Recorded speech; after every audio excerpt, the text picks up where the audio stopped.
I didn't realize that was a subject of conversation. That's quite flattering. Yeah, it was. Chris Fixer tonight, my friend Chris. Been it's a while since we've had a chat, and we're going to have a Civil War chat about one of the probably maybe the pivotal battle in the war, arguably. Mm-hmm. Lincoln to issue the Emancipation Proclamation, kept England out of the war, and could have been a pivotal turning point. What's your take on You're talking about Gettysburg, right?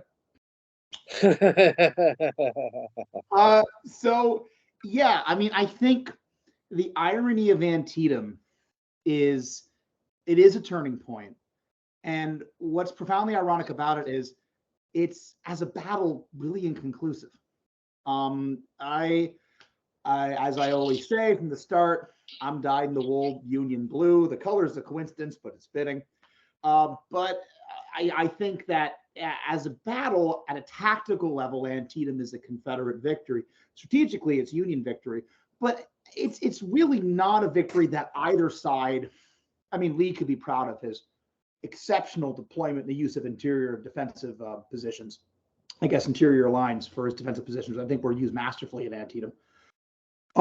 But broadly speaking, it's not a battle that on paper would appear to give either side a serious advantage. It's just a remarkably bloody stalemate. But its impact, its aftermath is hugely critical strategically. So you get this weird situation where a battle that is, of all of the engagements of the Maryland campaign, the least clear, the least decisive in its victory, but it is far and away one of the most important battles of the war. And that's what makes it so unusual, because you have to see it in its broader context. And if you do, you start to see how this perfunctory stalemate is an actual point of fact, critical victory. Would you say that may arguably have been Lee's finest moment, the way he shifted troops around to meet each attack throughout the day? It's up there. I think Second Manassas probably has it beat. Yes, yes. For Lee's best moments. And you're going to look at me like I'm insane, but even though it didn't work, the second day at Gettysburg is actually pretty bloody impressive. Longstreet once said it was the best 3 hours of fighting by any man in any battlefield, and Longstreet was never modest, but it's not an entirely unfair statement. That being said, Lee's improvisation in the defense at Antietam is extraordinary. He is able to use interior lines perfectly to move troops to every position that is threatened by the Federals. Now, there's a degree of luck involved. If the Federals had pushed harder, the names are escaping me. It's been a while since I've reviewed the Battle of Antietam, but after the Sunken Road had effectively fallen, one more Federal push might have won the day. So General McClellan played a role too in Lee's success, but nevertheless, it is, and of course the timely arrival of A.P. Hill after they lost the Burnside Bridge. But nevertheless, Lee's ability to proactively move his troops to successive defensive positions, along with Jackson and Longstreet's abilities to improvise the movement of those troops, it is incredible. It really is a nail biter of a battle. Would I call it Lee's finest moment? Not necessarily, but I think if I don't call it that, that's to Lee's credit, because it's very impressive at a tactical level. At a strategic level, I might gently ask, what the hell is Lee doing in Maryland? But yes, you're bringing somebody who's neutral, and you're bringing the fight into their territory. You're not going to do nothing. You're not going to win yourself any favors bringing the fight onto their land. Well, in fairness, that's not how the rebels saw it. The rebels genuinely believe Maryland was held in the Union by force, and there was argument for this, right? Like, you have to remember that in 1861, the rebels, Maryland had effectively a rebel state government that was ready to secede and join the Confederacy, right? The power of Maryland was East and Central Maryland, and that was very rich in slavery. But what happened, of course, was Benjamin Butler, who wasn't the notorious general yet that he would become in New Orleans, his first military district was Maryland. And famously, I forget the name of the capital of Maryland. It escapes my mind all of a sudden. But at the Capitol, one morning. Baltimore.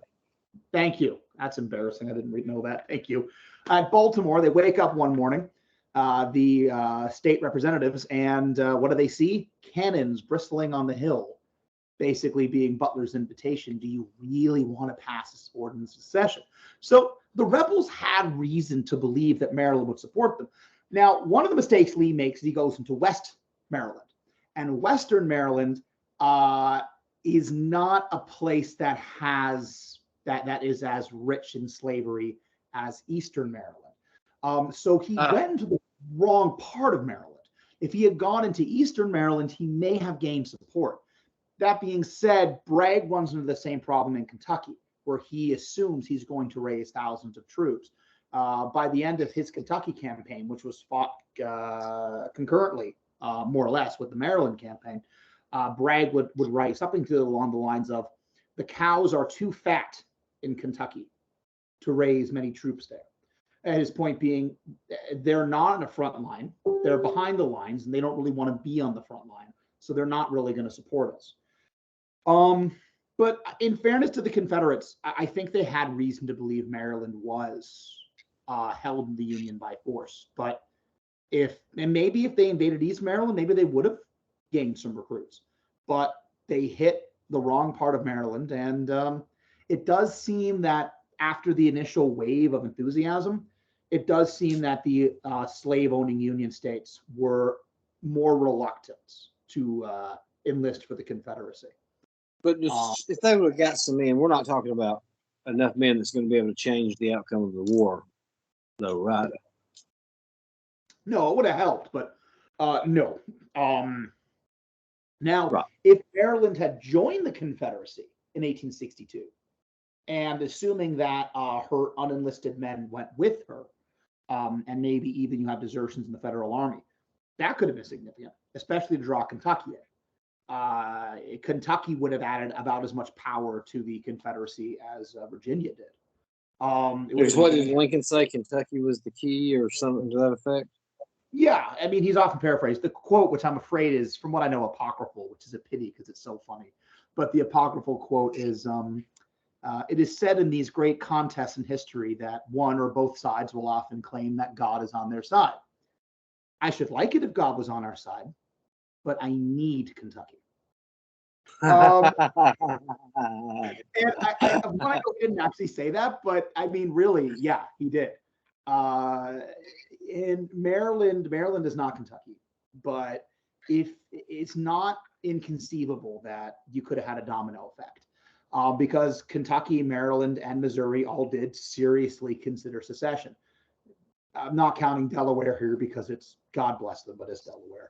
But Maryland, Missouri, and Kentucky could have been serious game changers if they went in. But it's also important to remember that a lot of their young men are already enlisted in the Federal Army. So it's a pipe dream. I think it has as much to do with a certain degree of overconfidence on these part, an understandable degree of overconfidence. Within the course of 3 months. What is he thinking there? He's going in with less than 40,000 men. Yeah. Yeah. I mean, as I said, it's not the best move. There's a couple issues at play. One, he doesn't necessarily know he's only going to go with 40,000 men, right? A substantial number of the Confederate Army absent themselves. And I use the term absent themselves because, in my opinion, there's desertion, and then there's AWOL, which is absent without leave, of course.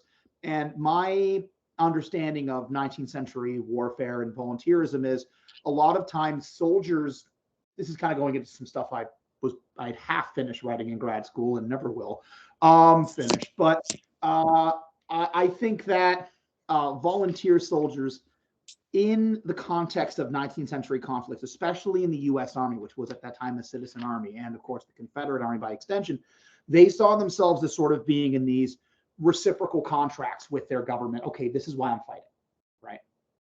And I think that there are, that based on that, you can make some exceptions.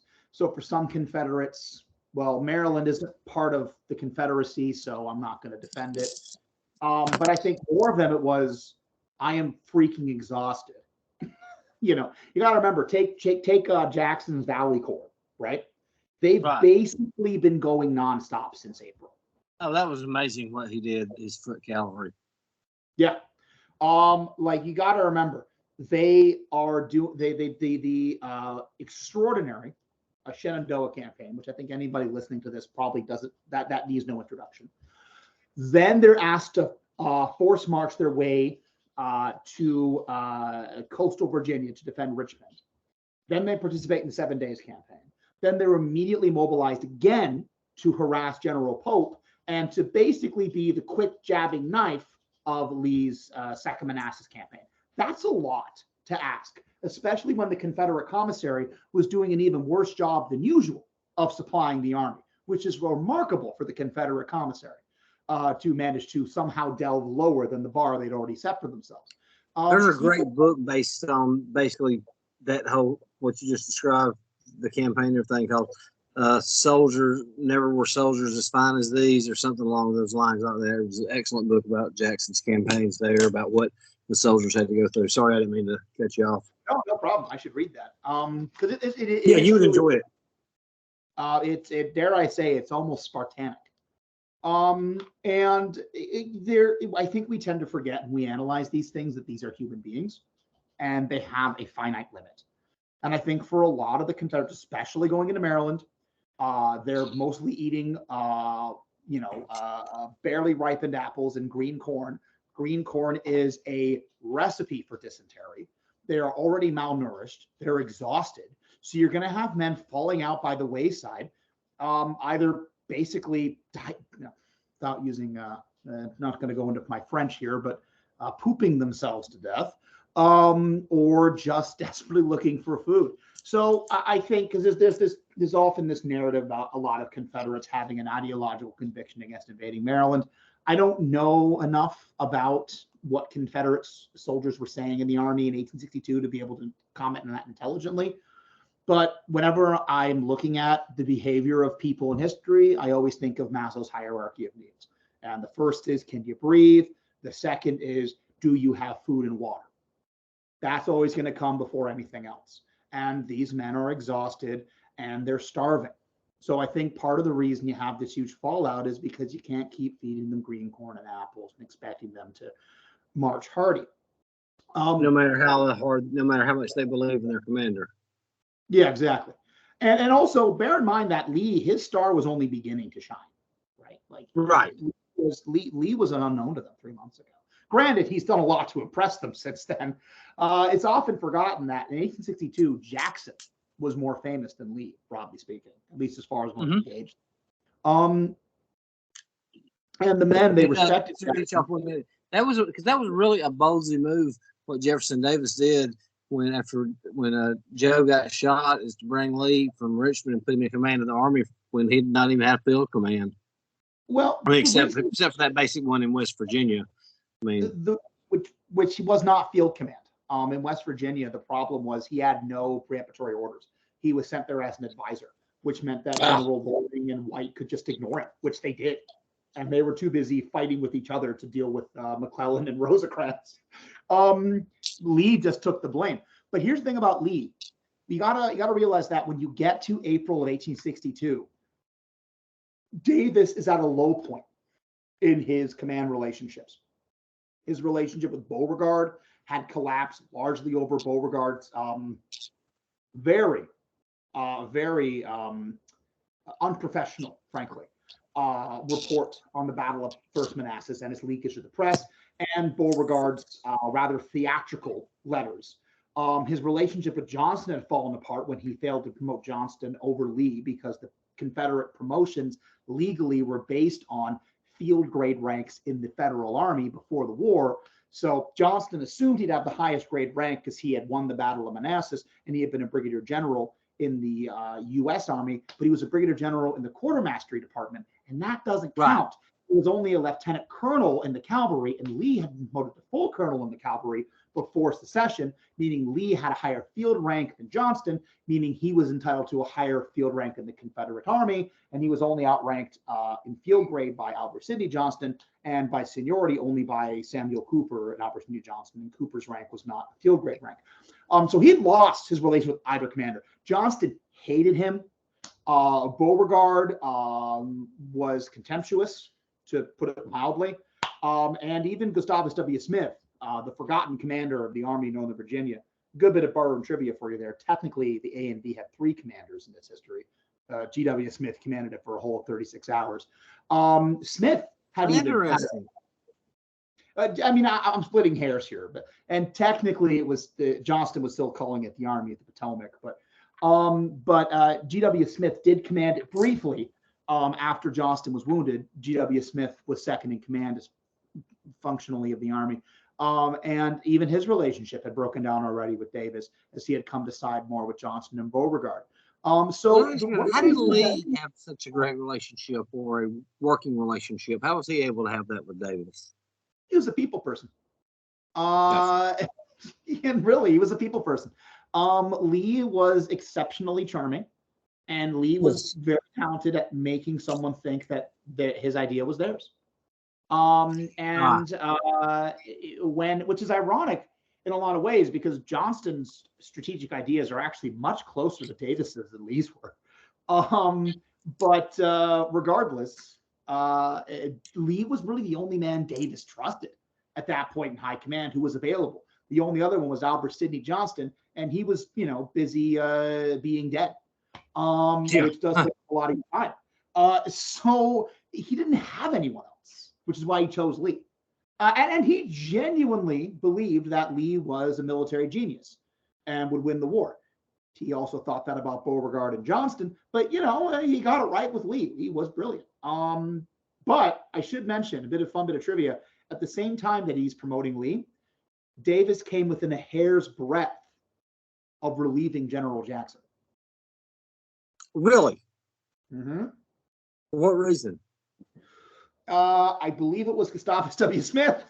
Actually, who was it? Smith? Oh, it's gonna escape me now. No, it was Loring. I think I'll have to look it up. Maybe it was Whiting. I think it was Loring though.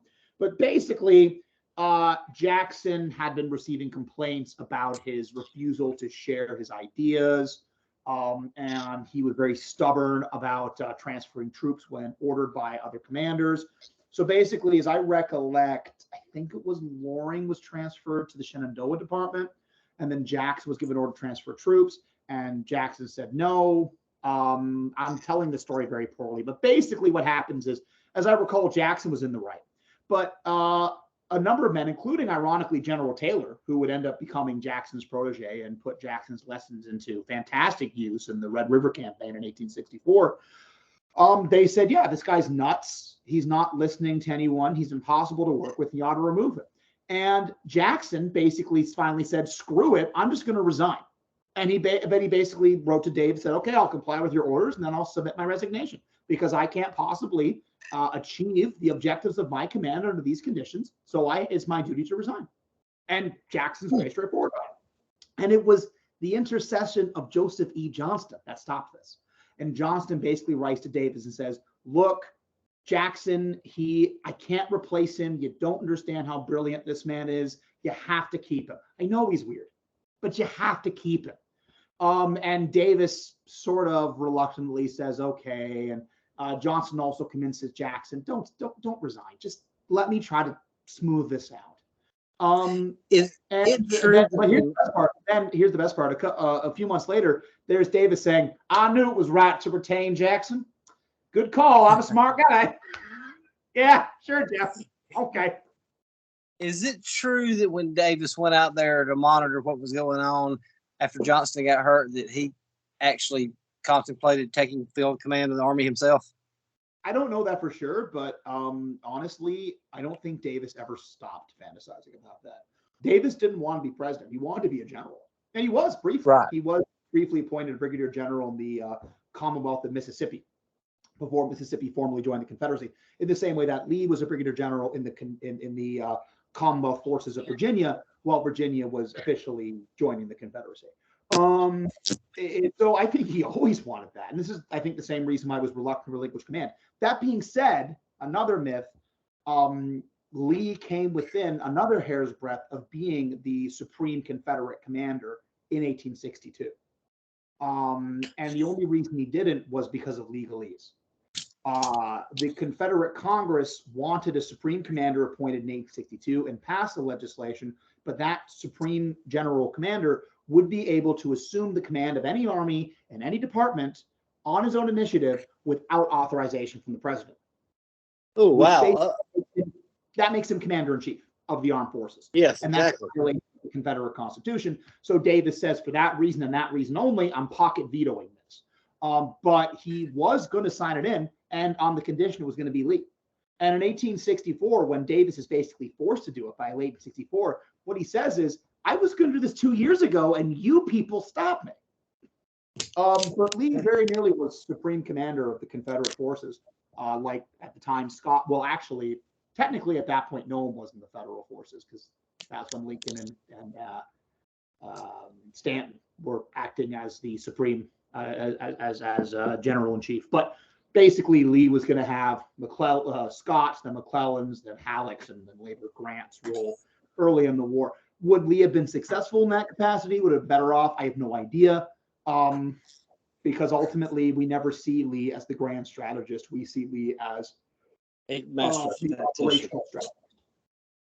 Sorry? Yeah, I mean, I see him as, as a great tactician, and I think it's hard to control fronts from 200-300 miles away.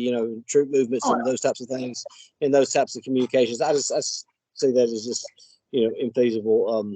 Sounds great, but a lot of things not there. So take us what happened. Lee lost his orders. Found under a tree. Orders 191. God, that was weird.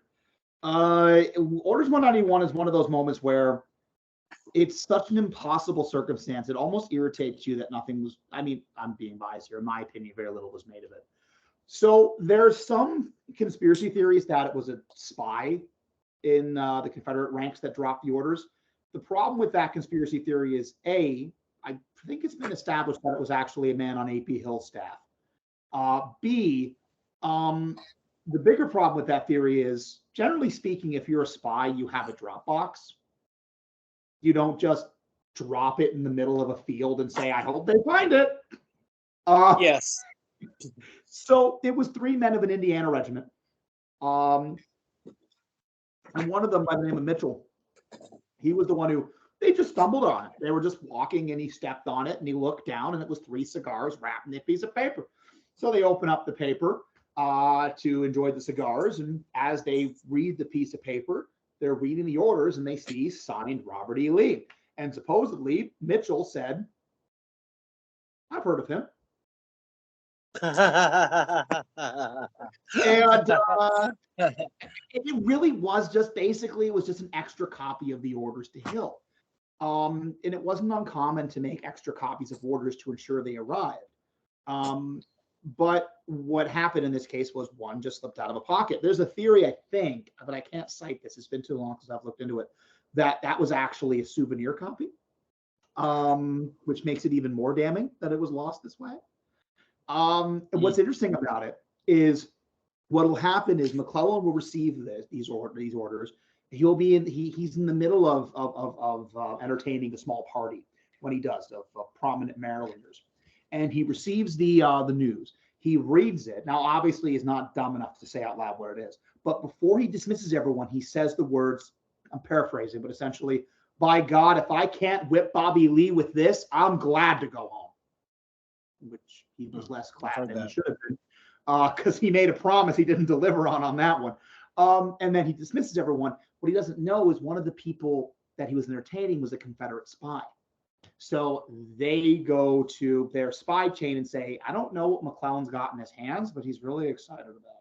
And that's what prompts Lee to start moving more seriously and consolidating his force to the South Mountain so as to block the federal advances towards Harper's Ferry so that Jackson can complete his investment of the Harper's Ferry garrison. And it won't be until McClellan's testimony to the conduct on the Joint Committee on the Conduct of the War that it's going to become public knowledge that he had captured Lee's orders. And one of the reasons Lee decides to go into Pennsylvania after that, presumably, is him saying, well, that's not going to happen again. Now I understand why McClellan beat me, because he got lucky. So it'll work this time. So it's funny how that plays into it. What's unfortunate about it is McClellan, I mean, in my opinion, he still takes too long to move.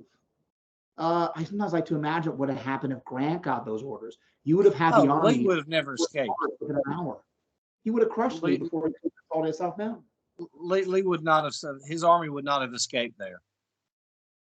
I don't think so, no. Because if the Federals had taken, I think it's Crampton's Gap, because there's Turner's, Fox's, and Crampton's. I believe it was Crampton's Gap that Franklin was attacking. If they had taken Crampton's Gap, they might have been able to relieve the garrison Harper's Ferry. And imagine what happens if Jackson's Valley Corps goes from being the sieging unit at Harper's Ferry to being surrounded at Harper's Ferry, because that is not a good position to defend. No. But they by the time they're mobilized, Lee doesn't know why McClellan's getting aggressive, but he knows he's getting aggressive. And Lee's entire campaign strategy seems to have rested on a possibly apocryphal conversation he had with a Confederate officer when he was asked, General Lee, don't you think that the separation of the army in this way, separating a portion to go for Harper's Ferry, South Mountain, yada, yada, don't you think this separation is risky? And Lee's response was, General, are you familiar with McClellan? Because the whole campaign rests on McClellan will be so slow to move that I can annihilate Harper's Ferry. I can move my boys into West Virginia. I can take Frederick. And then by the time he starts moving, I can consolidate at my pleasure.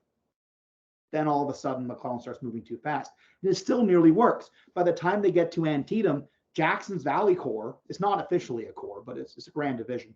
It's still investing Harper's Ferry. He actually outnumbers, Lee doesn't have 40,000 men at Harper's Ferry when the battle begins. He has barely more than 20. Oh, sorry, Antietam. Right. Because Jackson has only just taken Harper's Ferry, and if he leaves now, 30,000 captured or 20,000 captured Federals are going to get away. Another thing that I think should be noted in the campaign is, and Lee doesn't get a lot of credit for this. They're often the fact is presented: Grant captured 3 armies, Lee captured none. I don't agree. The forces that Lee captured at Harper's Ferry, that was an army. True. Unless I fail to recollect the numbers, I'm going to double check. Maybe I'm totally wrong. If so, cut this out. Actually,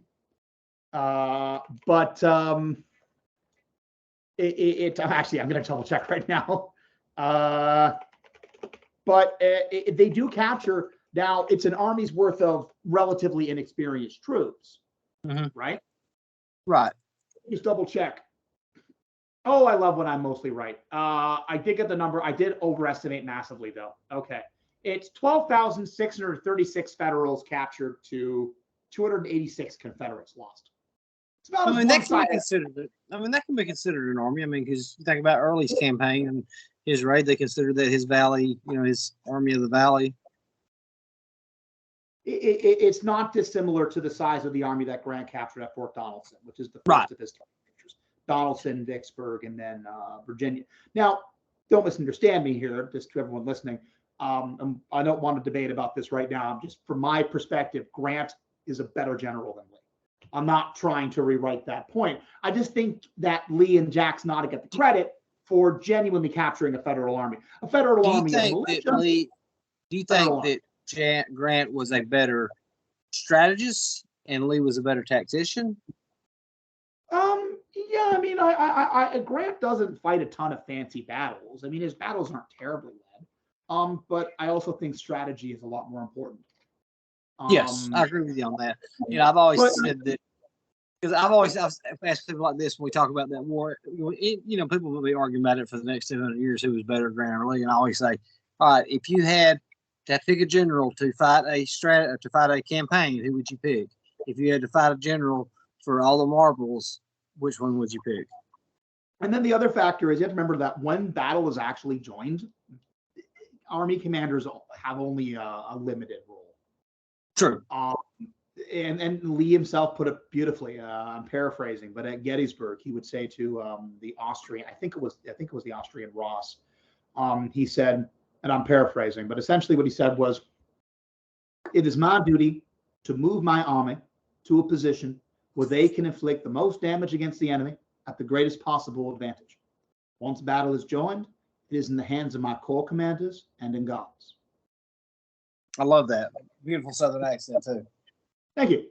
Now, as a point of comparison, at Battle of Antietam, McClellan tries to command every single corps himself, which is one of the reasons the attacks are so disorganized, because McClellan, he either has to be in total control or totally uninvolved. Lee, comparatively, broadly tells his generals, "This is what I want you to do, and I trust you to do it." And that's so this opens up at 6 o'clock at the cornfield, right? Yeah. When Hooker's men move into the wheat field, for the cornfield, not the wheat field. Okay. Although I can't remember if they were fighting in the West Wood first. They might not. Well, no. I think you're right. It was. Sorry, it's been too long. I think it is the cornfield that starts in. Yeah, I thought it was the cornfield, but again, don't hold me on that. I could be totally wrong on that and have it backwards. You're right. I mean, there's minor skirmishing on the 16th around Nicodemus Hill, but it's pretty minor. The real, it pretty much starts in the cornfield in the morning. But anyway, getting back to Lee and Grant. Sorry. The whole campaign is a huge gamble, and I think where it's coming from is Lee's army had been really experiencing, with some exceptions of certain battles like Malvern Hill, which was an unmitigated disaster as a battle. In terms of campaign, the Confederates had been experiencing in Virginia unqualified success. So from Lee's perspective, like Lee's whole strategic paradigm was, if we allow the federal war machine to adequately organize, they can hit us at so many points with enough strength that realistically we'll probably lose. So the best thing we can do is hit them hard, hit them fast, and never let them take the initiative. We should just keep holding the initiative until we win that singular battle. And every time we fight and we force them to deploy against us, we're deciding where the fight's happening, right? So he wants to keep up the aggression. And the other thing about Lee is, while Lee didn't have a lot of belief in turning Europe on the Confederate side, which is pretty ironic because he himself nearly pulled that off, he did have a lot of faith in the elections.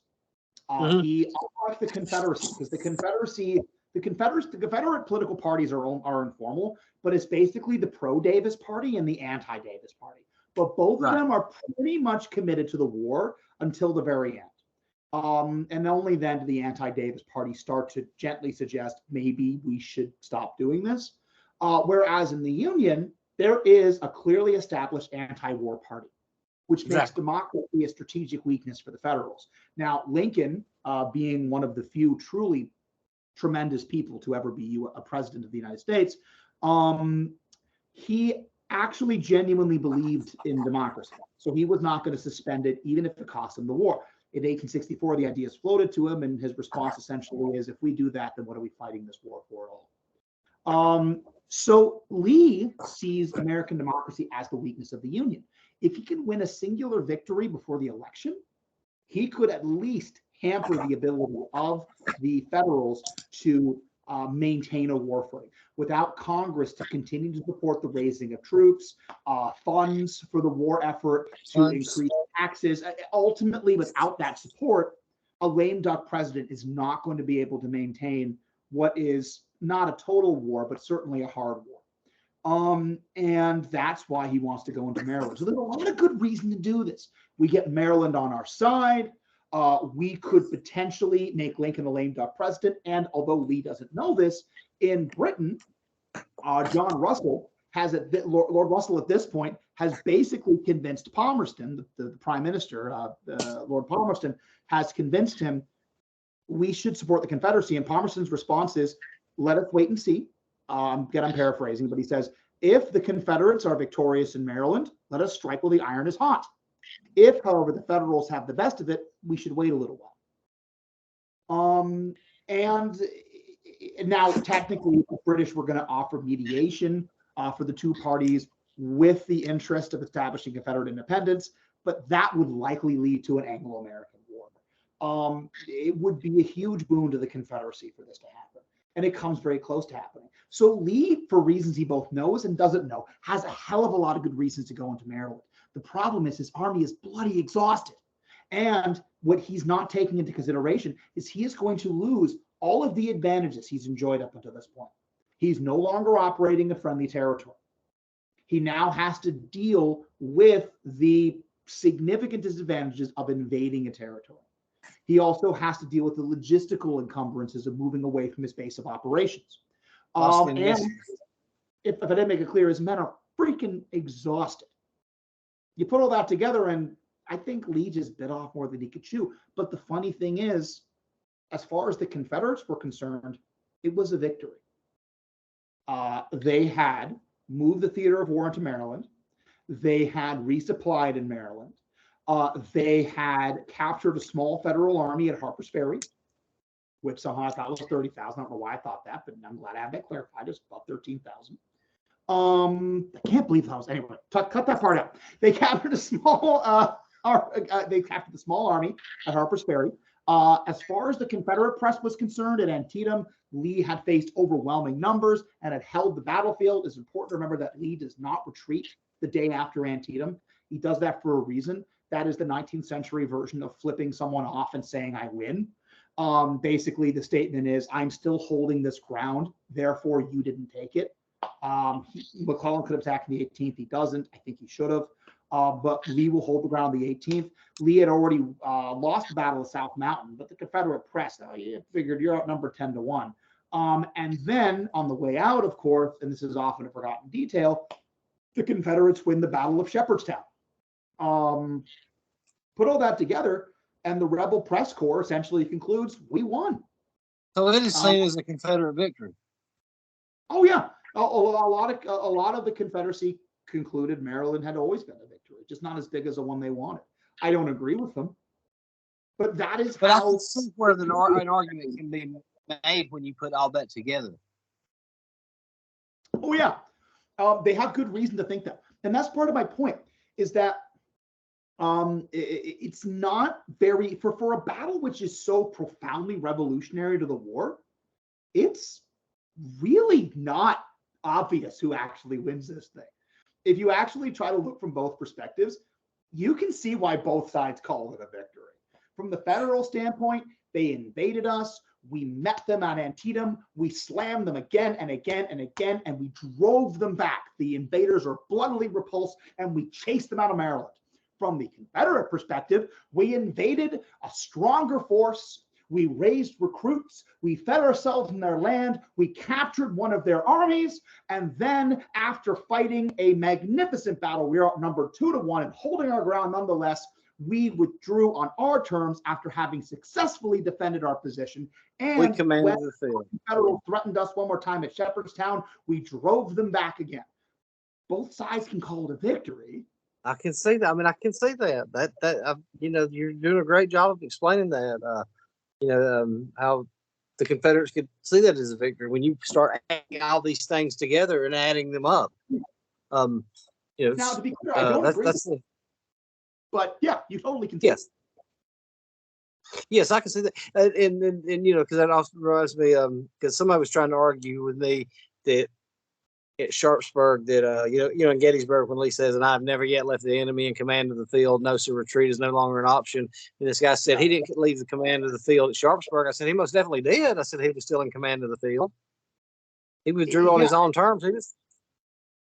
Exactly. And it's funny because I used to say the same thing. I used to say, well, that's not true. At Antietam he did. But no, actually at Antietam, from his perspective, he didn't leave the enemy in command of the field. He commanded the field and then made the choice to change his base. So yeah, exactly. In the same way that McClellan wins the Battle of Malvern Hill and then still withdraws.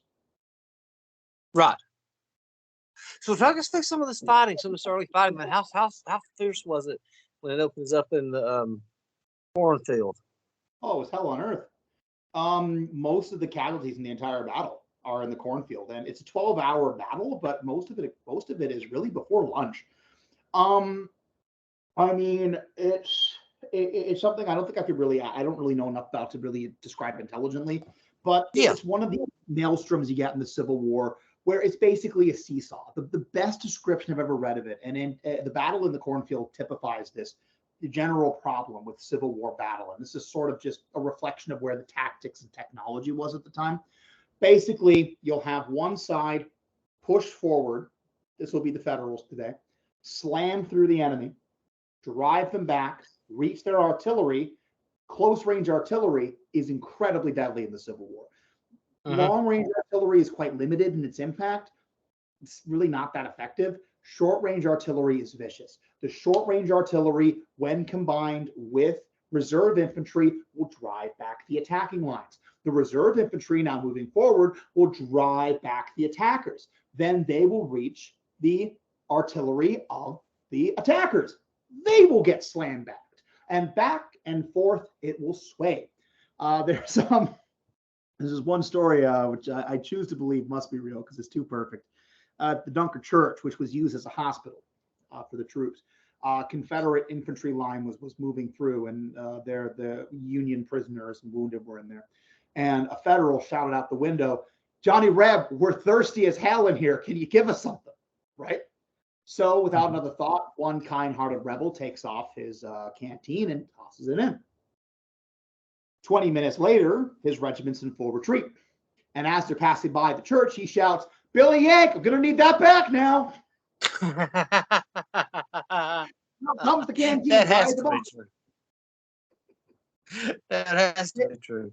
That was my next question. I mean, the fight around Dunkirk Church. I mean, I love to read about that. I mean, just what a ferocious battle that was taking place around there.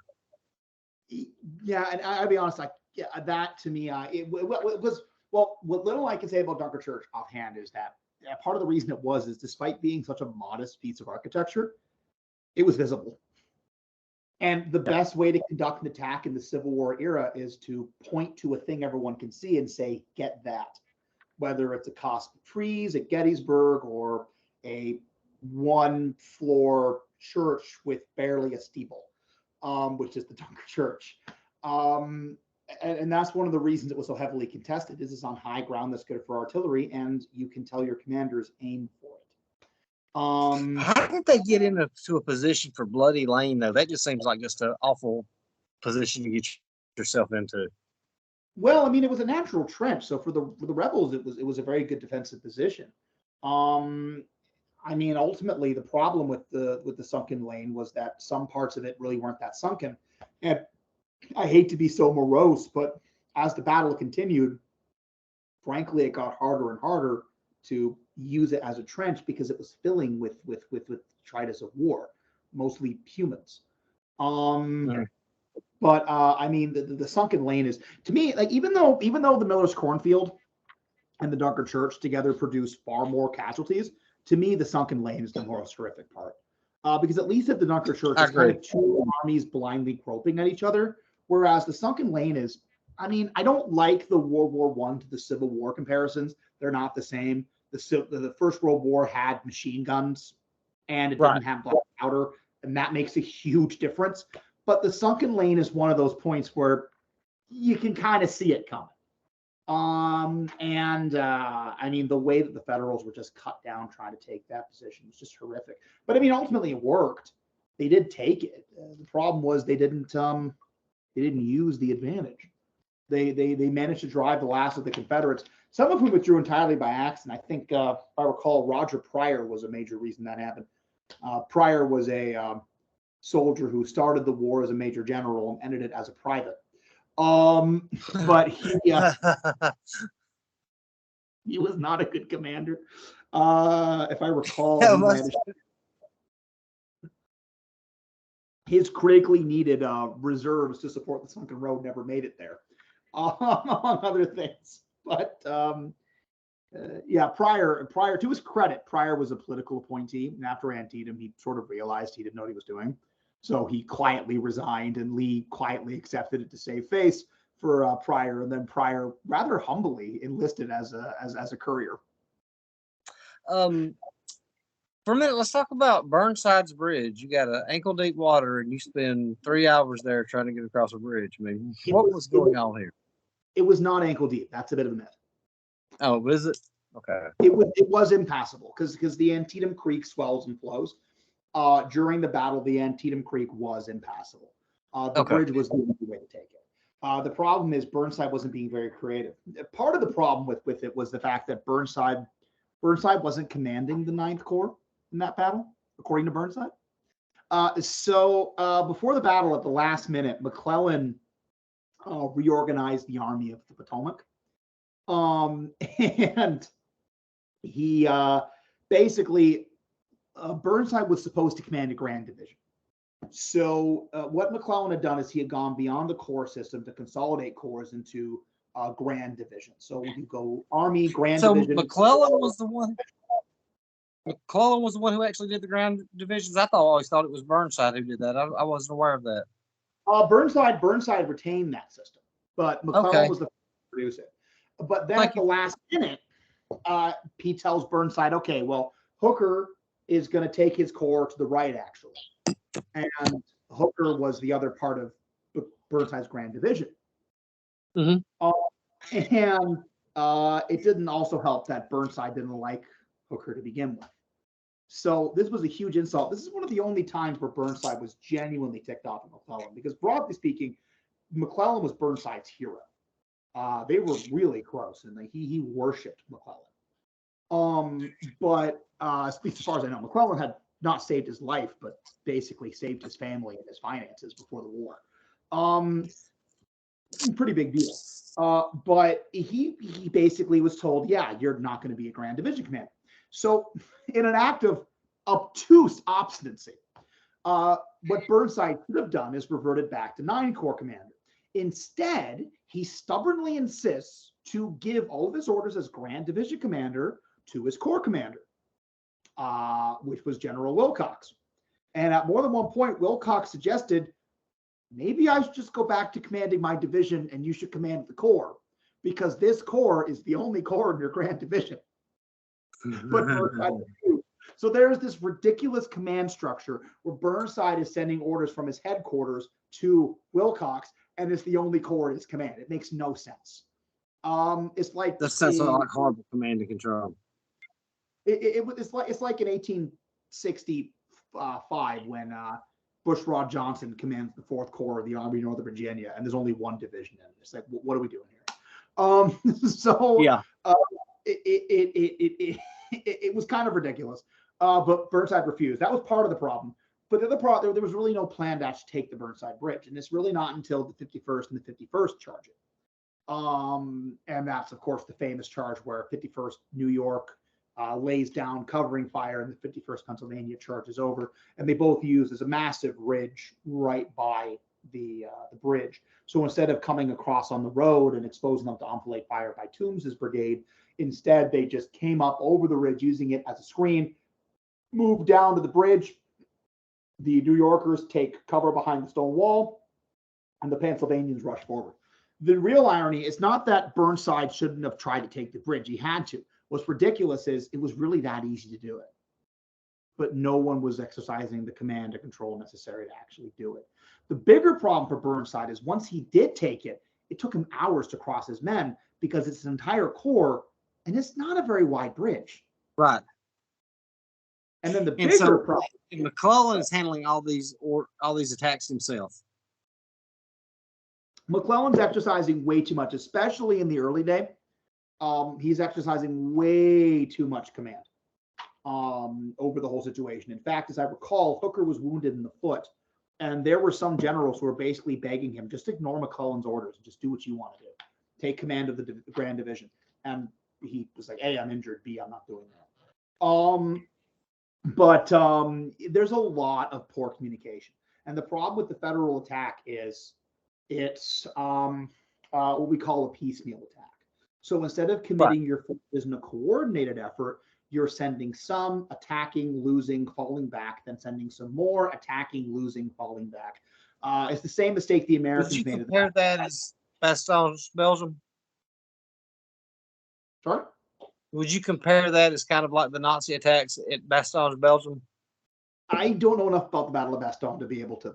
It was basically like that. The Nazis had the Americans surrounded. Instead of just launching one, coordinated attack, they went around attacking with one unit after another, and it allowed the Americans to continue just to shift their forces around.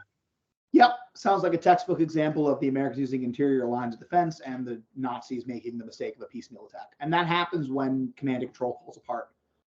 Yeah, sounds like exactly like it. The example I always go for, which is painfully Canadian, is the Battle of Chrysler's Farm, which could have been a decisive American victory in the War of 1812.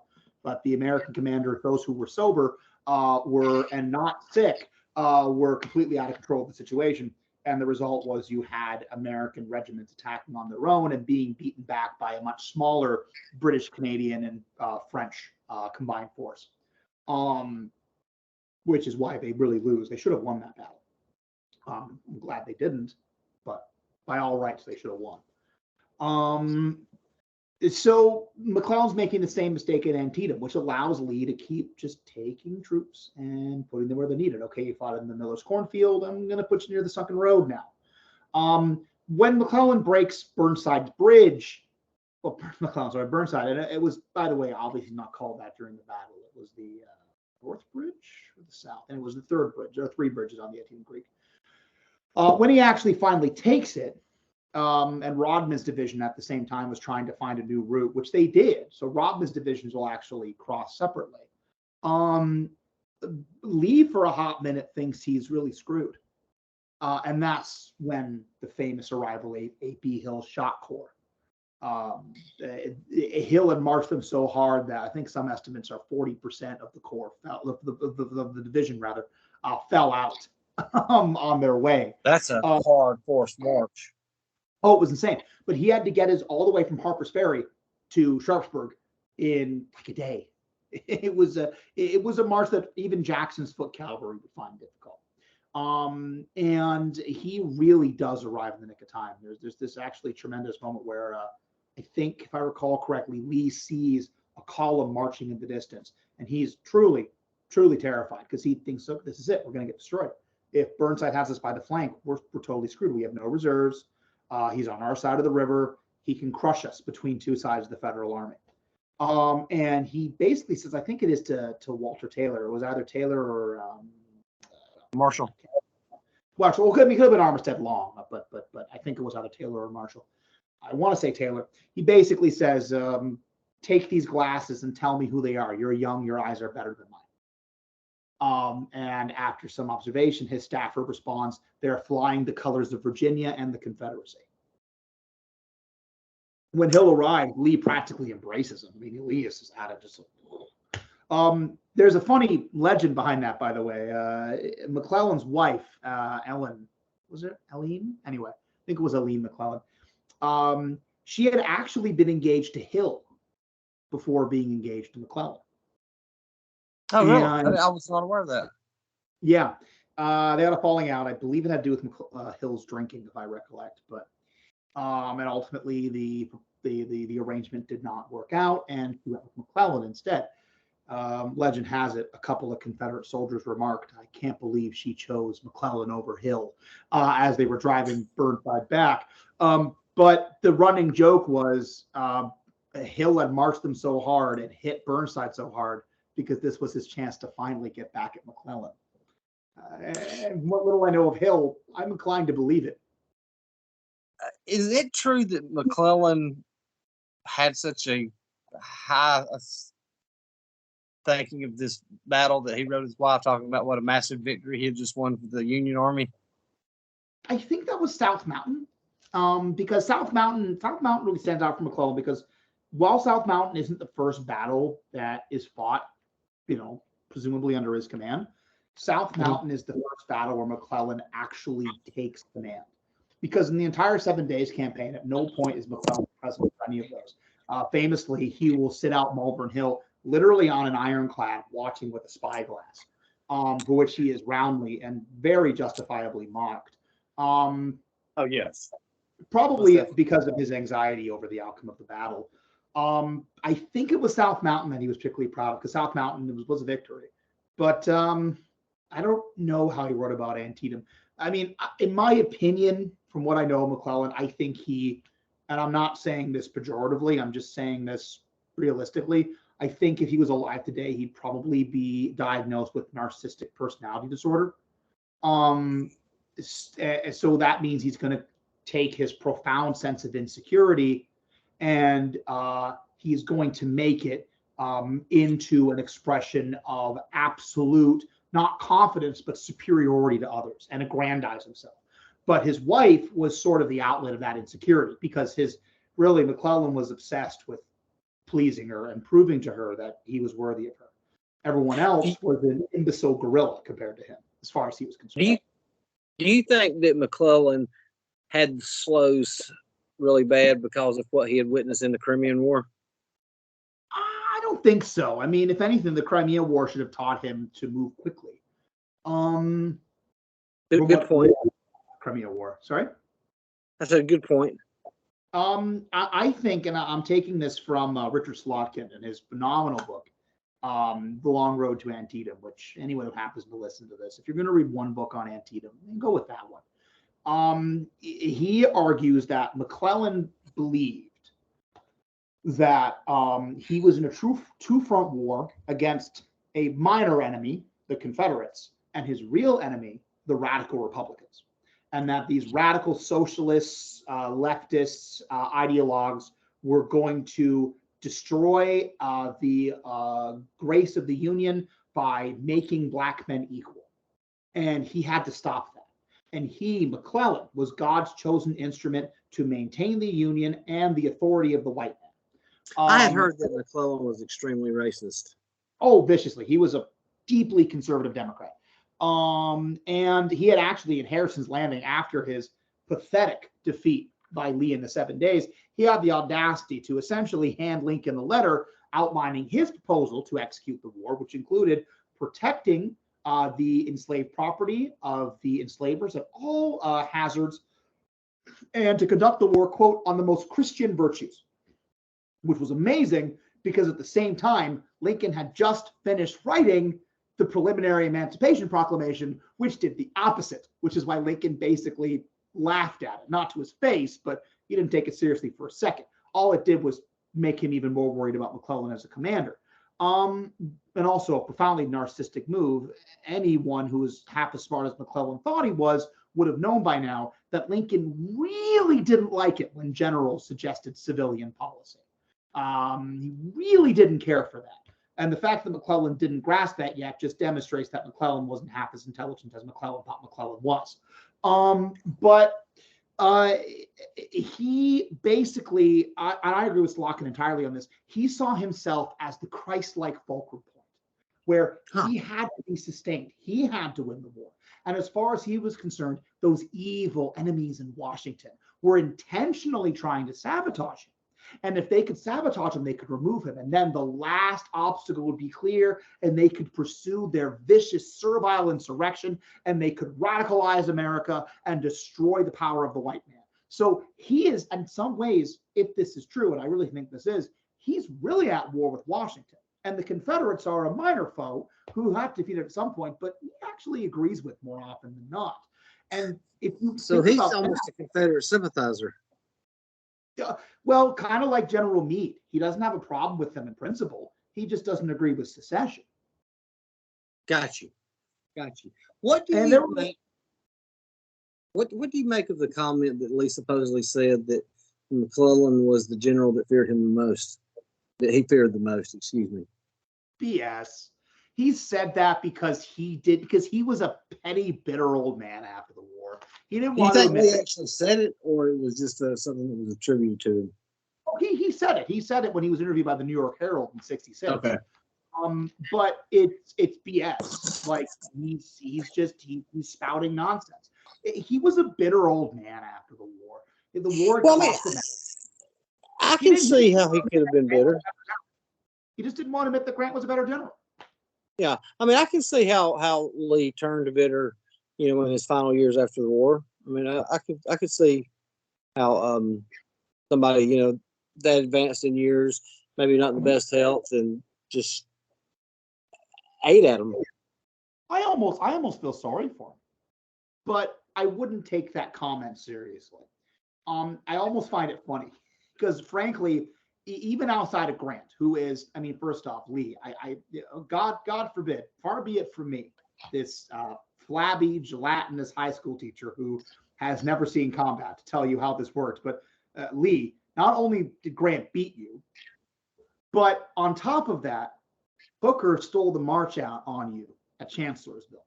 And in doing so, in that moment, he did more than McClellan ever achieved. So McClellan? I mean, my God, at least you didn't say Burnside.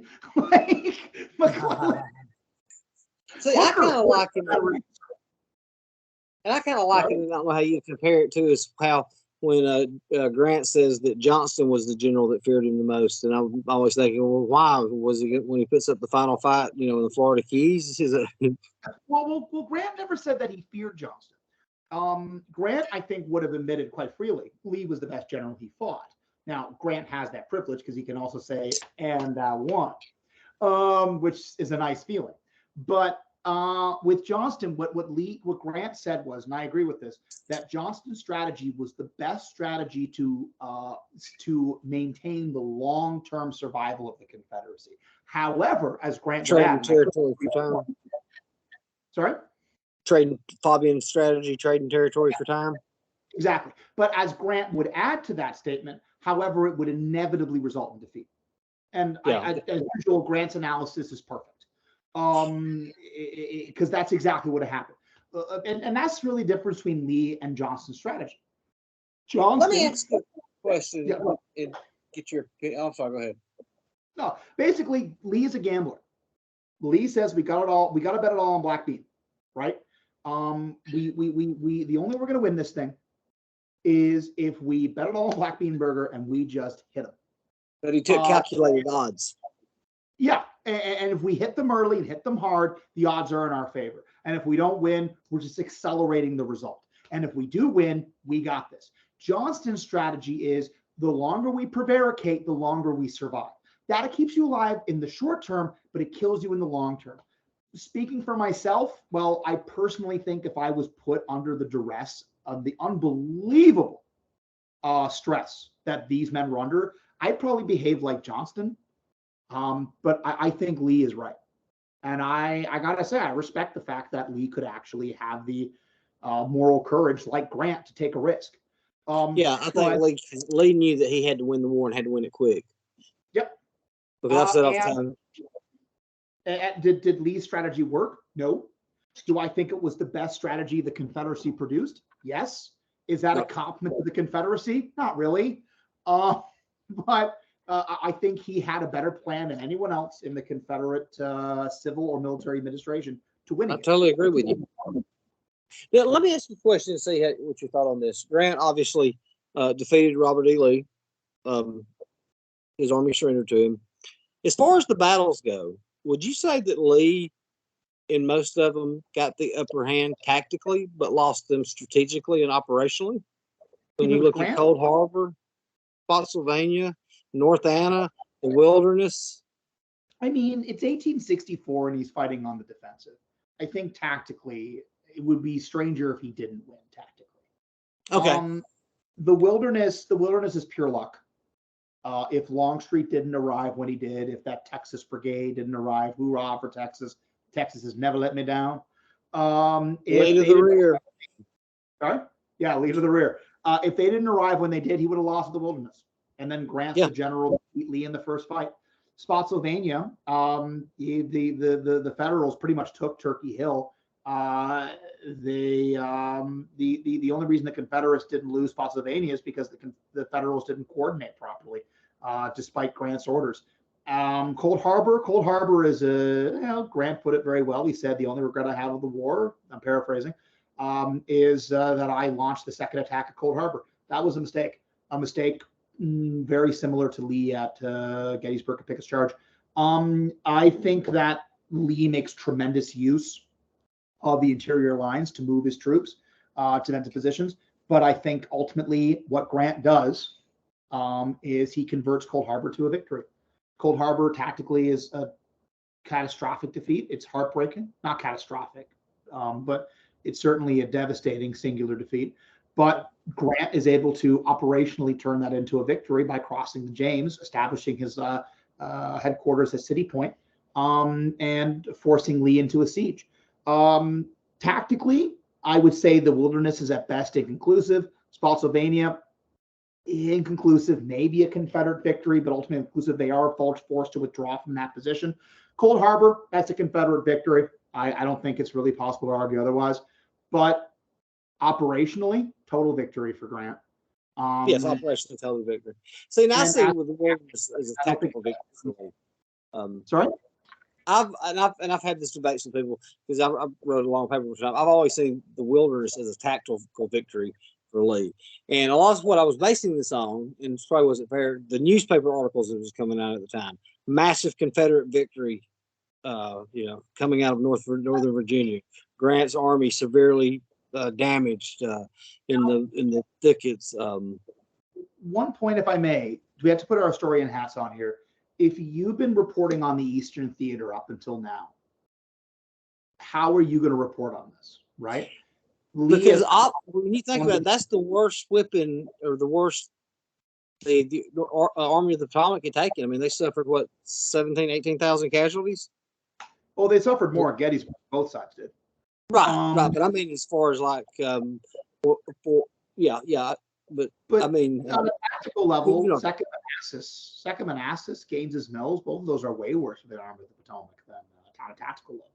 In terms of losses, both sides lost catastrophic numbers. Ultimately, the Wilderness, I'm reluctant to call it a tactical battle of anything because kind of like the first day at Shiloh, it's a soldier's battle. It's just a mess. Yeah, it's just, I don't know, there's gunfire over there. Good luck. There's no tactics. I don't know, shoot there. Before we get away from our battle in Antietam, how long did this battle last? Was it like 12 hours they fought? Antietam? Yeah. 12 hours on paper, but as I said, the majority of the fighting happens, from what I recollect, between 6 and 11 a.m. By the afternoon, it's mostly fighting for Burnside's Bridge, and that's comparatively skirmishing. The only last slam bang, really heads down fight is when A.P. Hill's division arrives, drives the 9th Corps back, and then Burnside's begging for the reinforcements McClellan promised, and McClellan saying, try to save your corps. I'm not going to help you because in my imagination, Lee has 50,000 troops he hasn't deployed yet. So I don't know, save yourself because I'm scared of the phantoms over there. And what did McClellan had? 2 corps, 3 corps that he did not even commit to this battle? Only 1 corps, and that was 5th Corps. Okay. So he had an entire fresh corps there he could have committed to this battle and just left sitting on the sideline. Yeah, and that's because he was afraid if the Confederates break through, knock out 9th Corps, we have to have something to stop them because it's us in Washington. Now, wasn't he about to commit them and somebody talked him out of it? Well, the legend is, and from what I know, there's no contemporary evidence of this, but the legend, and it's one of those ones you wish was real because it's so dramatic. The legend was Fitzjohn Porter, who commanded 5th Corps and was one of his closest advisors, they might have had this conversation quietly. They had many conversations quietly that were lost in the historical record because no one overheard them because they were whispering. But the legend, and again, what I know, this has been disproven. The legend is Fitzjohn Porter. McClellan is thinking about putting 5th Corps in, and Porter says to him, General, I wish to remind you that I am the last corps of the last army between the rebellion and Washington. Wow. Now, again, from what I know, that didn't happen, and you wish it did because it's such a good line. From what I know, it didn't happen. But regardless, I guarantee McClellan was thinking as much. Yeah, it had to be on his mind because if that breaks through, he's done. Yeah. And remember, if we want to get back to Slocum's argument, McClellan, in his, I'm going to be polite and say deranged mind, because I would say probably something more offensive if I wasn't being polite.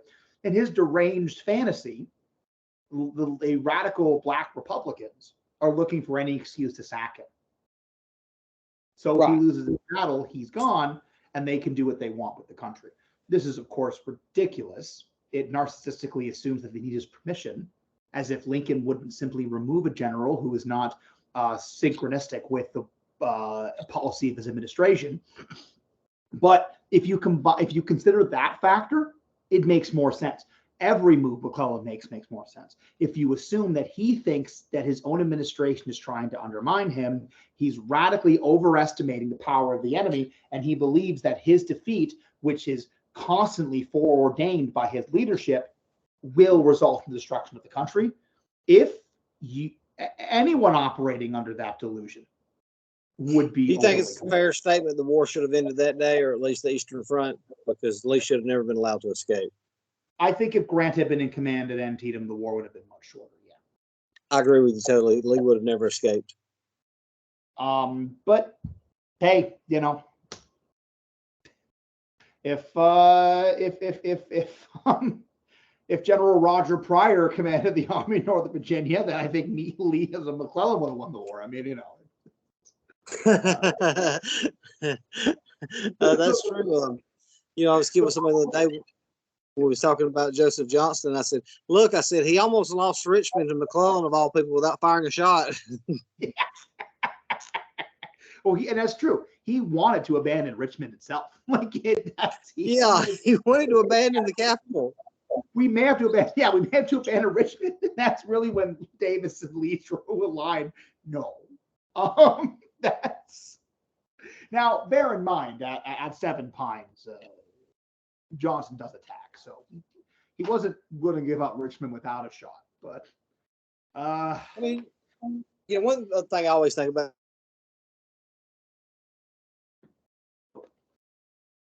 Oh, you're paused. Oh, sorry, I had a phone call coming in and had a client. I'll call him back later. One thing I always talk about is Bentonville, and during the march to Georgia, he'd be outflanked and fall back to another position. Then when he finally attacks it, and I'm thinking, oh, now you want to attack.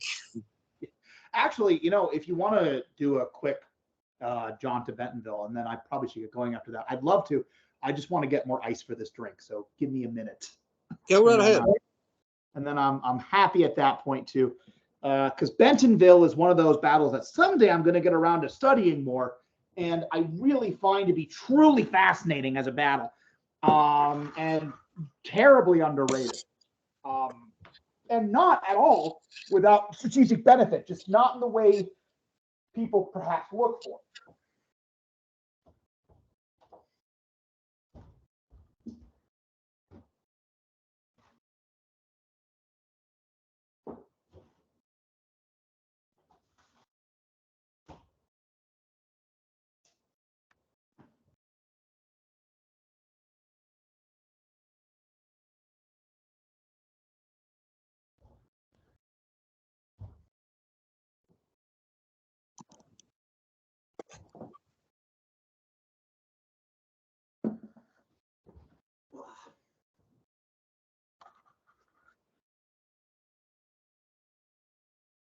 Okay, got my ice. What beverage are you enjoying tonight? Oh, I'm enjoying indulging myself with a bit of Coca-Cola with perhaps a touch of finely aged Gibson added to it. Oh, nice. I had myself a nice bottle of wine and a steak this week because after 4.5 years of fighting a disability claim, I finally got it, and got a large sum of money in back pay. And that's wonderful. If I obviously don't have a medical background, but I showed Lloyd Klein. I showed him the 2 paragraphs of what they said that was wrong with my back, and he said, "I don't even know how you're walking around." Well, I'm very glad to hear that finally worked out. I remember that was a real albatross. So congratulations. And thanks a lot. Because I didn't know what I was going to do because physically, I can't walk no more than 10 feet. I have to use a cane. If I go into a store, I get a buggy and use a buggy to help me almost like a walker. Yeah. No, I'm glad you're finally getting some justice. Thank you. I appreciate that. For sure. Bentonville. So yeah, Bentonville is that's pure. It is kind of funny when you look at it that he's attacking now of all time. I think Bentonville, if I had to play pop psychologist, and I don't, but I'm going to because it's fun, I think Johnston gave himself permission to not win. So there's this wonderful essay about this in The Collapse of the Confederacy that kind of takes a look at Bentonville, not so much as a last forlorn hope effort at winning the Civil War, but instead at defining the peace terms. Johnston had already been arguing with Davis, we have to surrender. This is before P attacks in March, right? Now, Lee takes supreme command, and Lee basically says, I need you to attack. And he'll say that what Johnston will say of the battle is, Lee ordered me to attack. He's my friend. I have faith in him. I wanted to support him, so I did so. I agree with the essay and The Collapse of the Confederacy essay book, which I also highly recommend. Is that April 1865? Bentonville's in March. No. I thought the book he was talking about. I remember there was a book that was called April 1865. No, still have to read that one. No, Bentonville, like the book I'm talking about, The Collapse of the Confederacy. Okay. And it's about a series of essays on the collapse of the Confederacy. I got to reread it. It's really lovely, really fantastic series of essays. So, the collapse of the Confederacy. The historian, I can't remember who it was. I wish I could to give proper credit, but they argue that Bentonville was really about the Army of the South. Now, the Army of the South, to be clear, was the consolidation of basically all nominal armies operating in the what was left of the Confederacy that wasn't the Army of Northern Virginia. So this is the consolidation of the Army of Tennessee with the Army of Georgia, yada, yada, yada, right?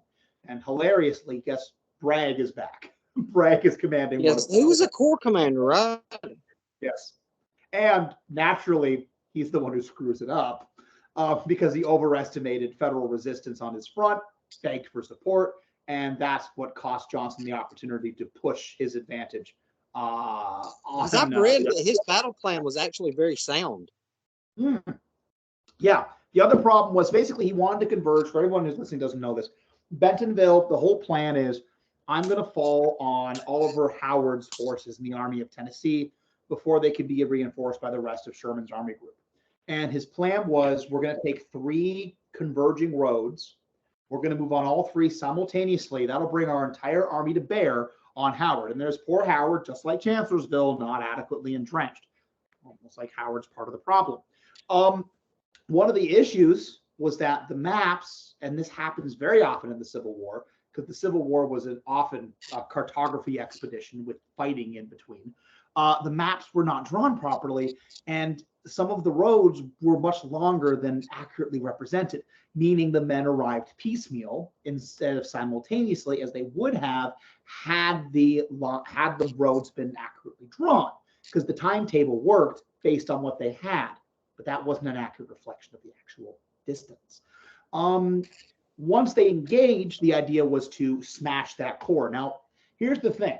Following the disastrous Tennessee campaign under General Hood, you have to understand the Army of Tennessee, now Army of Georgia, again, was dissolving, right? Yes. To put it in perspective, after the campaign, while Hood is still nominally in command, he writes to Davis and says, I need to give about 1/3 of the men leave. And we need to keep going through till everybody gets some leave. Davis says that's insane. How could you possibly want to do that? His response is, come visit the army. The morale is so bad that we're at the point of a mutiny. When Davis sees the condition of the army, he immediately agrees to leave. Now, they let the Mississippians go first because they're nearby Mississippi, and that's within Confederate lines. The rest of the army starts asking, why do they get to leave? The Mississippi is in Georgia. What about the rest of us? So they all start leaving too. The army's falling apart. Now, Johnston probably at this point knows, well, he needs to be saying for a while, we're going to lose. So he's probably thinking, not in terms of winning the war, he's thinking about how are we going to get the best possible terms? And how are we going to do that? Well, we have to keep the army together and we have to show Sherman that we're still a threat. Well, what's going to show Sherman we're a threat? Hitting him. What's going to show the Army that there's still a point of being here? What's going to bring their morale up? Hitting Sherman. Okay. Excellent analogy. Well, remember, this, just to be clear, this isn't my argument. I just think it's a really fantastic one, so I'm stealing it. Right. And I think they're right on the money. I do too. I agree with totally 100%. Because if you still got an army in the field, you're still alive. Because that was when I read, and of course against the historical novel, but I just remember that part at the end of the last full measure when Lee said, was saying to himself, as long as we're in the field, we're still alive. Yeah. Now, from Johnston's perspective, the difference between that and the last full measure is Lee is talking about we can still win this war. I don't think Johnston is there at this point. I think Johnston is thinking this will give me good terms. And remember, at Durham Station, when Sherman and Johnston negotiate Johnston's first surrender, since they had to do it twice, on the 20th, when they negotiate his surrender, Johnston reminds very politely, it was a far more cordial meeting than Grant and Lee had. Not that was rude, but this was almost two friends meeting. Johnston reminds Sherman, General Grant had Lee surrounded on three sides, and General Lee had 28,000 men. I have more than 35,000. You do not have me surrounded at all. That's a pretty ballsy comment. And that's why Sherman offered him such generous terms. So generous that he's censured by his own government and ordered to be removed from the department. Somebody was what his final orders were.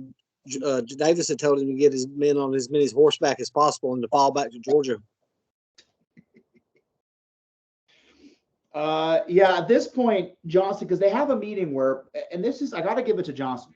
Johnston is the only person that ever convinced Davis to accept any terms of surrender, which is pretty impressive. And that's because this was General Sherman's, and this is where I have to give it to Bentonville. Bentonville is nearly an extraordinary Confederate strategic victory in the face of defeat. And I think Bentonville plays a role in Sherman's decision to treat very kindly with Johnston, because in Sherman's mind, and remember, Sherman was a brilliant strategist, but he didn't quite have Grant's ability to disassociate and hit them hard. He was always revolted. Now, that's not to say that Grant wasn't. I think between the two, Grant was a far more empathetic, emotionally evolved, and progressive person. But Grant was better, I think, and I'm just doing pop psychology here. Grant was better at compartmentalizing. I always struggle with this word. Compartmentalizing. I always struggle with this word. Compartmentalizing. That word. He was much better at compartmentalizing. Always struggle with that word. Battle from life. Sure, right. I struggle with that. At the Battle of Kennesaw Mountain, I'm kind of riffing on my own ideas at this point, by the way. At Kennesaw Mountain, Sherman's going to write his wife and basically, in my opinion, try to justify himself and say, yeah, look, we suffered horrible losses and it sucked, but compared to the East, this is pretty light. So I shouldn't feel this bad, right? Because I do. I feel terrible. So Let's say that he always looked after his men. Yeah, Billy. He did. He was Uncle Billy. I think after Bentonville, Sherman is really thinking, okay, you guys can still really hurt us, and I'd rather not lose anyone else. So he offered incredibly generous terms. So generous that when Johnston brings them to Davis, Davis reluctantly agrees. And it's really, you can't overstate how big this is. Davis never accepted any proposal for peace right until the end, except the Durham Station proposal. Now, the Durham Station proposal was so ridiculously generous that it amounted almost to a Union surrender. Basically, it was, well, we basically just come on back into the Union. Well, you fought a horrible war, but why should we win, right? But it's the only time Davis actually accepted a surrender. When Johnston returns and says this isn't going to work out because the federal administration won't accept it, Davis says you must keep fighting, and Johnston says no, which is the only time in U.S. history a general has ever disobeyed a direct order from the president, whether it's the U.S. or the fake not U.S. And that's what really brings the war to an end. is when Johnston says, no, I tried. I almost got you good terms. It nearly worked. There's nothing else I can do. And I'm not losing another 10,000 men so that we can continue to satisfy your delusions of grandeur. Wow. So, before I ask you this question, did MacArthur not deny a order from Truman? sorry, what? Did MacArthur not deny a direct order from Truman? MacArthur? Yeah. Oh, maybe. You know, in fairness, I should be careful. Maybe. I don't know. My World War II. I think that's why he was. Yeah, I think that's why he was relieved of command, because he defied a direct order. But again, no, Wait, I could be. Are you talking about Korea? Yeah. Okay, yeah, sort of, yeah. So what that was, this one I can comment on. Basically, MacArthur wanted to carpet bomb North Korea with nukes. And China. Damn. Yeah, And that's a great idea. No. And that's why, yeah, MacArthur was gently pushed to the side. So back to Lee for a minute, because I've heard people say that during the winter of 1865 that Lee was privately consulting Davis that maybe we should think about surrender, and the war was winning. But then when his lines are broke, he puts his army on the march, and the first thing he's looking for is to food, get them fed, get some distance between Grant, and keep them moving. Do you think he ever gave up hope of victory until it was over? Because I always think about when they say he walks outside and he punches his hand in his fist 3 times. Yeah. I mean, Lee and Grant are both sphinxes, and when we got Grant's memoirs, we never got Lee's because he had a stroke before he really ever got started writing them. But I mean, I think for Lee, respect for the civil administration was paramount, and his honor code basically said, yeah, I might know it's over, but until my civilian head of state tells me it's over, I have to keep going. So from Lee's perspective, he can't surrender until or unless he is placed in such a position that the conditions of 19th century honor code are justified. And that's what I have so much respect for you. What it basically boils down to is you have to be in a position where further resistance on the part of your army is useless to the survival of your army. So absolute defeat is assured. And the destruction of your army will not in any way benefit any other army currently in operation on the field.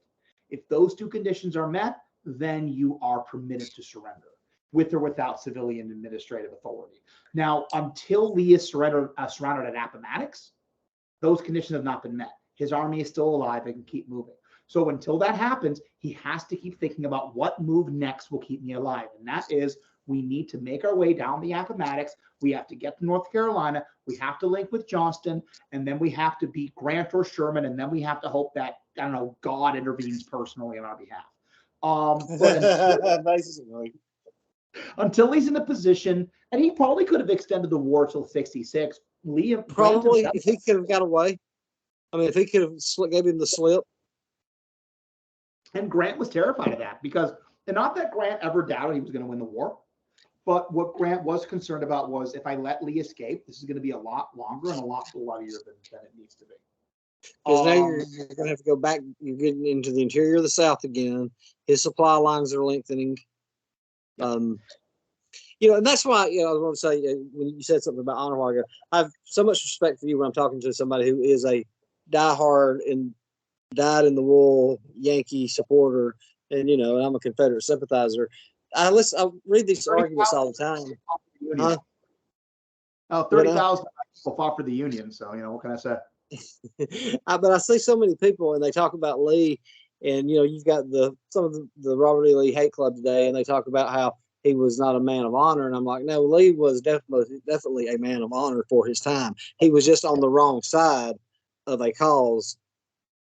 Ultimately, to say Lee was a complex individual. Mm-hmm. He was, and I generally, what I try to always tell my students is, people in history are extraordinarily ordinary. The truly remarkable people are the ones who rise above that, and most folks in the Civil War don't. Grant Lincoln, John Brown are a few of your examples of do. Lee does not rise above his time period, and within that metric, he's not extraordinary. What makes Lee extraordinary as a thinker is he is one of the best generals the U.S. ever produced. Is he as good as Grant? No. But he's a hell of a lot better than just about all the other generals that the U.S. ever think produced. about the generals, the commanders that came out of that war, the military geniuses that came out. I mean, you had some of the greatest minds ever come out of that war. When you talk about Grant, Yeah, Sherman, Grant, Sherman, Sheridan. Thomas was never an Stewart. innovative thinker, but boy, could he win a fight. Jeb, Jackson. I mean, Jackson had some bad moments. I'll give you that. Everyone does. Well, except Grant. Grant's pretty well. Grant had Cold Harbor. I mean, Grant did not have that many bad moments. And like he did after, but he said we'll whip them again tomorrow. Oh yeah. Well, I mean, as Clausewitz, I'm paraphrasing Clausewitz, but Clausewitz basically said military genius is a nice thing to have, but the temperament of a commander, that's rare. And Grant and Lee both typify that, especially Grant, but they both typify that. Sherman as well is another example of a general who typified that extraordinary, where Sherman and Grant outpace Lee is their ability to adapt and to remodel their operational approach proactively. Lee is a bit more reactive. Operational. I love to read about how Lee had this just fiery temper, but he did not like confrontation, and how he would just hold it in. And Martin Sheen nailed that character, because remember when he was Longstreet, he said, "You mean disengage?" And he turned and looked at Longstreet, and he said, "I'll bring my people." You could just see he nailed that character. I mean, when he had the meeting with Stewart, very much so. That being said, it's an interesting little factoid for that. Just about every single member of Lee's staff at least one point considered resigning because Lee had a bad habit of letting that temper fly and blaming individuals to a degree which was completely unfair. Afterwards, he would never apologize, but he would usually do something very nice for that person. Marshall Taylor, I believe, wrote something to somebody one time and said, "You don't have to put up with this crap every day." But yeah, he was angry. He basically, what it came down to was, I just want to find a way to please this queer, weird genius. But no, he managed to infuriate every single staffer under his command, and a number of generals too, in ways that were often really unfair. But yeah, no, he was, I think, non-confrontational, and it's very ironic. Non-confrontational in interpersonal relationships and excessively combative in his strategic approach. Amazing. Which arguably is what Lee was really saying when he said at Fredericksburg, which I think is probably one of the most revealing quotes about Lee. It is well that war is so terrible, for we would grow too fond of it. Well, I believe that is true with men in general, because why else do we watch violent games like football and boxing and gladiator matches? There is something about man that craves war. And for Lee, what's the word I'm looking for? I can't think of the word I'm looking for, but there's something in man that craves that, a primal combat. I think so. Yeah, what's funny is Grant is the counterpart, and Grant would respond to that with, "What the hell is wrong with you?" Right. Grant, this genius for war, absolutely hated it. Absolutely hated it. And Lee loved it. Yeah. And Lee didn't want to admit he loved it because it's horrible, and he knows it's horrible. But well, it's like at the beginning of the movie when he goes, "We'll move at sunrise. It is a good time of day. When this is over with, I shall miss it very much." And then he goes, I didn't mean the fighting. And I love it. Because, should I get him upstairs? No, I'm actually let the boys sleep a little longer. They're gonna need it. Behringer did a great job as far as Longstreet goes in that movie. Oh, Tom Berender's wonderful in the role. It's a real pity he couldn't reprise the role for Thousand Generals. I thought so too, because it ruined it for me, and it ruined it for me too because I thought after seeing Sheen, Robert Duvall just could not match up to me with Lee. Duvall Duvall was way too old to play the role. Right. Lee was not as old as people think. Lee died in his early 60s. He was a young guy. Oh, he was only 63. Yeah, he was relatively young. So Duvall was way too old to be playing the role. And Duvall is far too robotic. Now, I think Duvall's interpretation appeals to people who have a very romanticized version of Lee, where he's literally a marble man. And Sheen is more appealing to those who have a more realistic view of Lee as a man who is trying to live up to a certain ideal, which is impossible, and makes him a much more interesting character. And what's interesting, by the way, is a bit of trivia. From what I know, Duvall was actually supposed to play Lee in Gettysburg, and he had to drop out, which is how Sheen ended up in the role. And Sheen saves the movie in doing so in so many ways. Oh God, yes. And I throw a little something else in there to throw a little food for thought. I think there's a lot of people who like Duvall, and the reason is because Martin Sheen is such a hardcore liberal. Yeah, that's probably a part of it. And like to them, I mean, like liberals, to get political, to me, liberals are, I'm so left wing of liberals that they're conservatives to me, and I know the Civil War better than probably most. Yeah. I don't know, bring it on. Like what is a Canadian? What got you enthralled with the American Civil War that you wanted to learn everything you could about the battles, the characters, what caused the war, what brought it on, from what got you into it? That stupid novel, The Killer Angels. Someday I'll forgive you. It was we were on a trip to Gettysburg. I was 16, I think. Or was I about to turn 16? I think it was about, yes, I was 16. I was about to turn 17. Which then felt very old and now feels terribly young. And which is depressing. The kids I teach now are that age.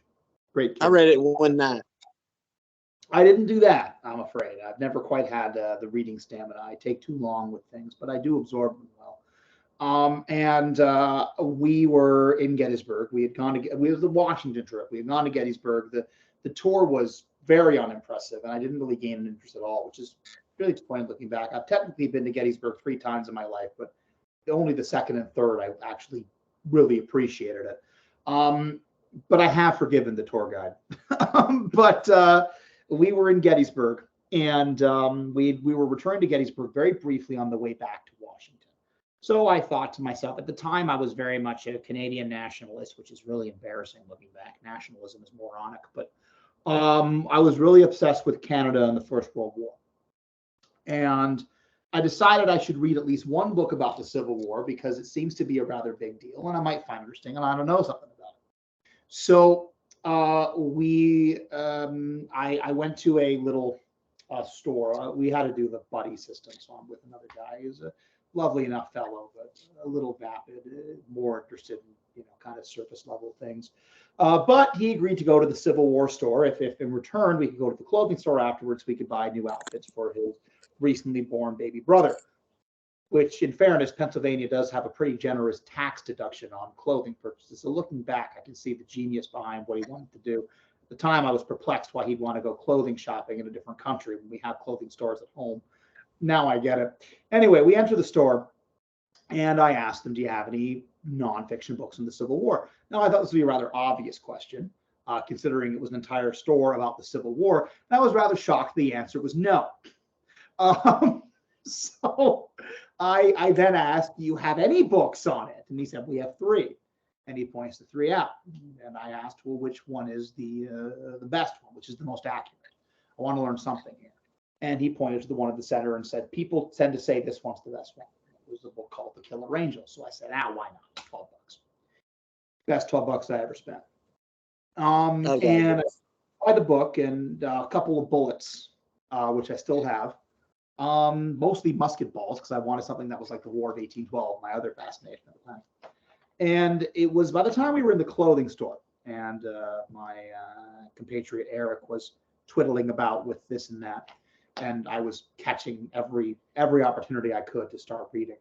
That I began to realize that something about I was only an introduction to the characters, but the theatrical presentation of the story, the way it was so great. It hooked me before the story even began. Yes.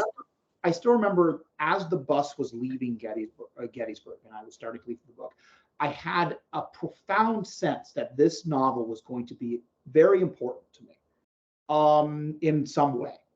I finished the novel. I was enthralled by it. So I went to Chapters and I ordered Gods and Generals and the Last Full Measure. Meanwhile, I was borrowing Gettysburg and Gods and Generals from my history teacher, who showed us a couple clips from it. I didn't even realize Gettysburg was based in the novel until partway through. And then we were watching clips in class and I realized I'd read this before, so that I had to see it. Oh, okay.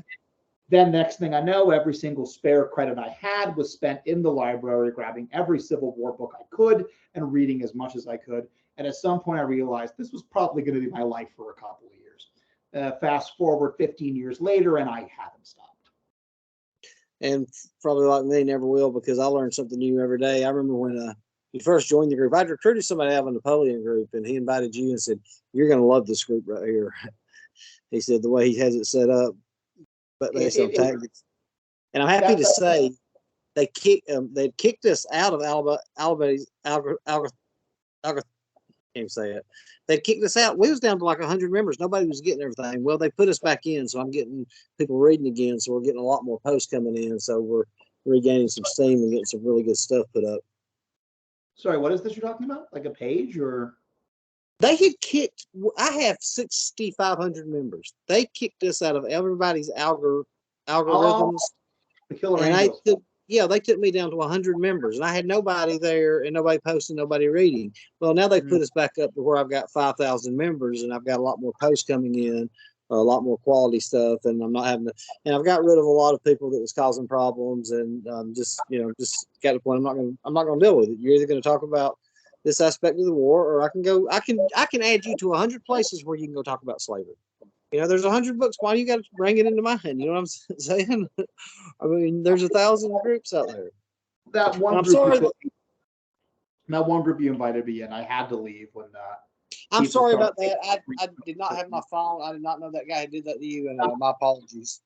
It's all good. I can't tolerate that when people are doing that. I mean, I think the problem with any Civil War group is if you're a serious student of the Civil War, then slavery as the cause of the war is taken as read.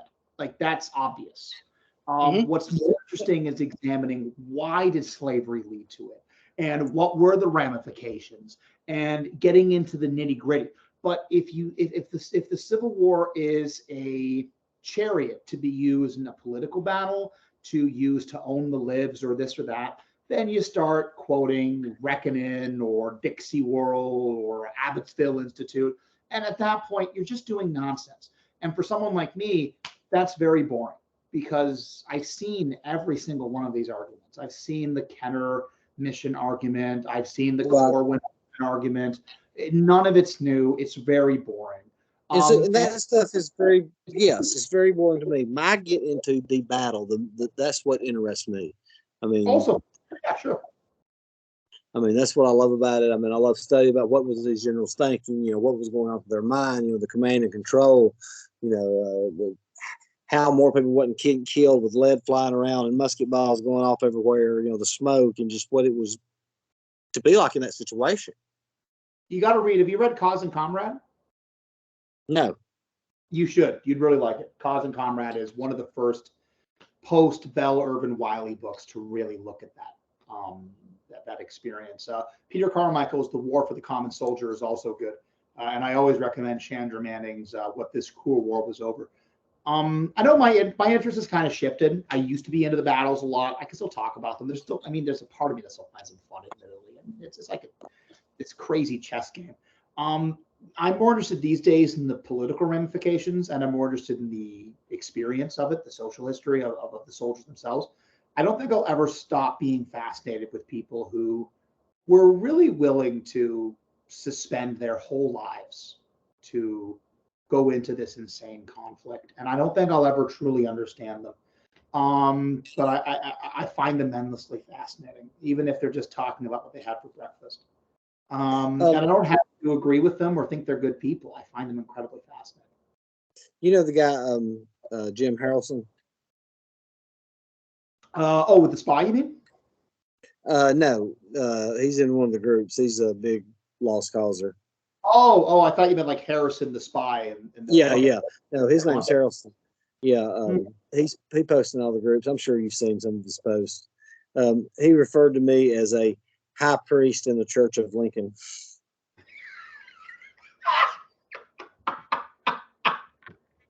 I mean, it is true. You have come a long way since when we met, which I think is awesome. That just shows that you're intellectually curious. I think that's great. I mean, I used to be a bit of a lost causer when I was in high school. Like, well, I think every Southerner who is proud, who loves Lee, and they're gonna have a touch of the lost causer in them. Well, Charles Dew put it so well. He was a lost causer who became, as he became a professor of Civil War history. As he learned more, he became a passionate, as many people do when they're betrayed by something they believed in once. They became a passionate advocate against the lost cause. But I love how he put it when he was talking about his education as a Southerner. He said once, "I always wondered how it was when I was in school that the South won every battle except Gettysburg and still lost the war."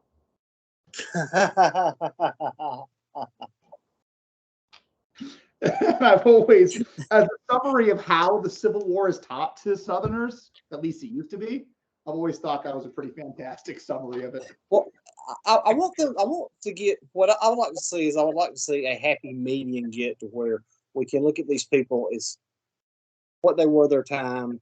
They were complicated men on both sides. I don't want to see hate clubs come out against Grant, hate clubs come out against every one of the Confederates, because I don't think that the Confederates, even though they were slave-owning people, I don't think in their hearts they were truly bad people. They just came up in a time that was just different that we can't wrap our minds around, if that makes sense. Oh, for sure. And I mean, like, here's the thing. I just don't like when people throw around the term great. Thoreau, I'm going to paraphrase Thoreau and mangle it. Thoreau, all of the transcendentalists, they basically argue that a truly profound person should rise above society. I couldn't agree more.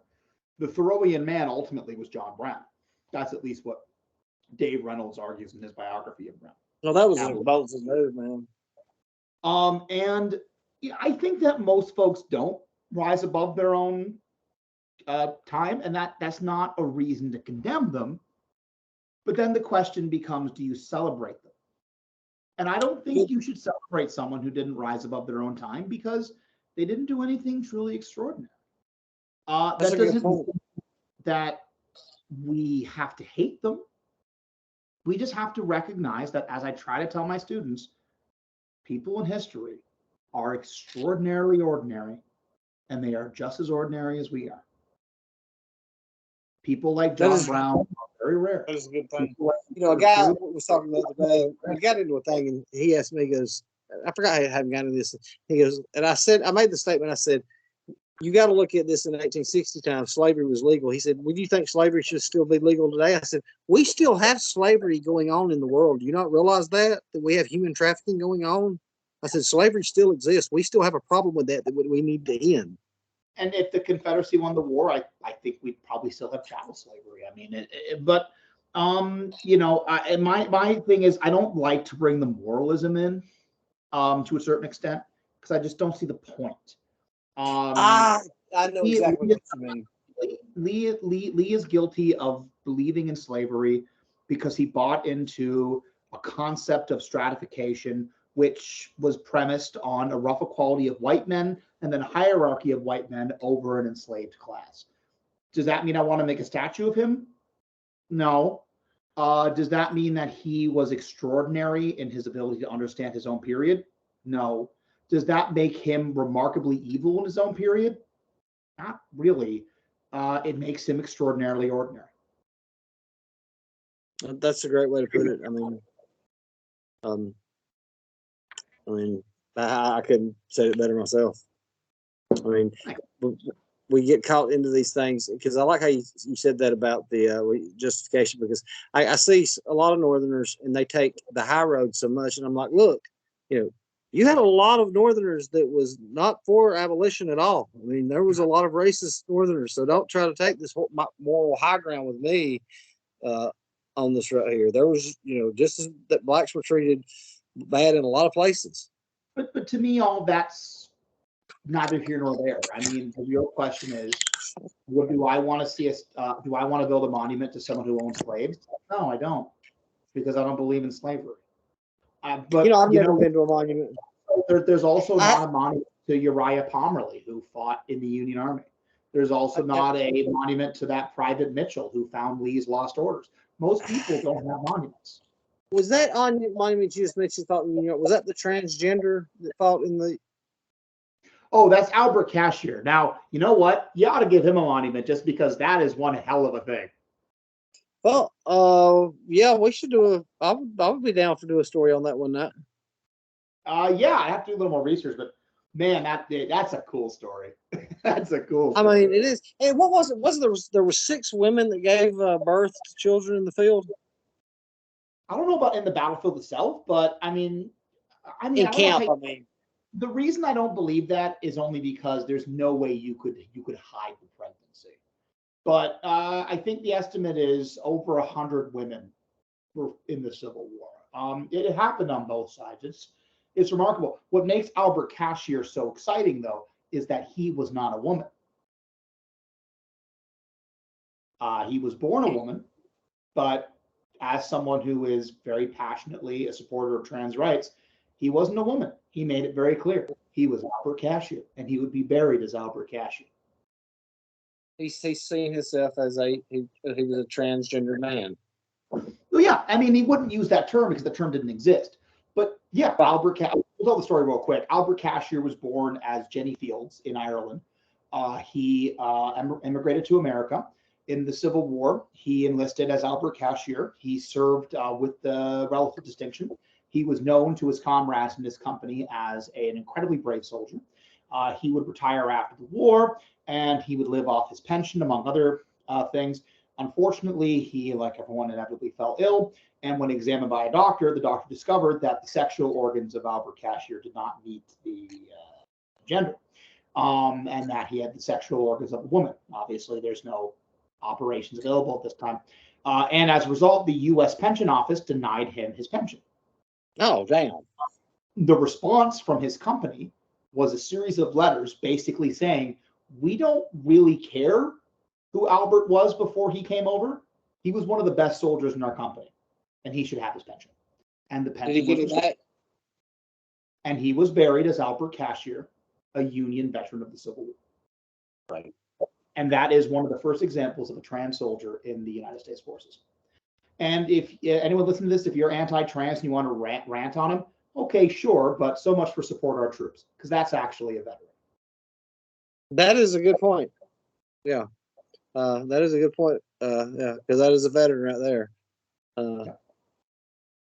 A veteran who was commended by all of his comrades as being uniquely brave, and who fought in one of America's deadliest wars.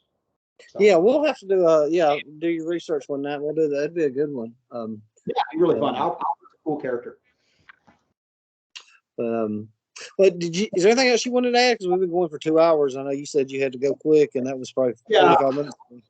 It's been a long day. I'm running out of stamina. I've been going since 7:30 in the morning. So yeah, you teach like in the day and at night, right?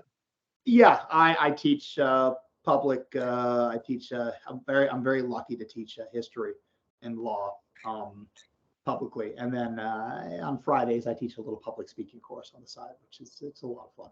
But I can see you long day. really well in public speaking. One day, when some time passes and I can get past this stuff right there, I would like to interview you on your political campaign.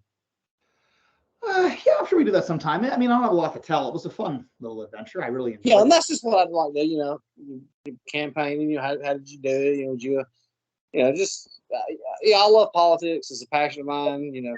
Being down here in the South, and I'm working on 2 campaigns right now, still on this Public Service Commission. And again, they're the candidates, so they're running, and they're libertarians, and they're making an issue out of trans rights. We support trans rights, and I keep telling them, shut up about that. You're in Alabama. This is not an issue unless you want it to be an issue, and it's not going to turn out for you. Don't bring this up. True. The only problem for a libertarian in Alabama is outside of supporting personal choice. I don't know how they differentiate themselves from the Republicans. But let's have for a different conversation because it is. I am running out of steam. I'm sorry. I enjoyed it, buddy. It was a great talk, my friend. Absolutely. Good talk with you again. We'll talk soon. Good questions. Catch you later. All right, buddy.